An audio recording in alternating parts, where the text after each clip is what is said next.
كشفت بجماله حسنت جميع خصاله صلوا عليه وآله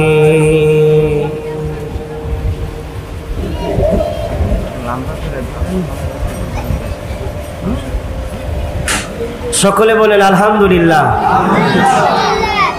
মাশাআল্লাহ, অনেক লোক আসছেন, পিছন পর্যন্ত দেখা যাচ্ছে না এত মানুষ।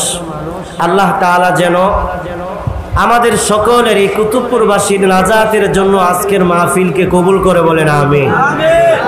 অনেকে দোয়া চেয়েছে, সোহেল ভাই দোয়া চেয়েছেন, আবুল ভাই আছেন। বিশেষ করে আমার দুইজন ব্যক্তির কথা খুব মনে পড়ছে।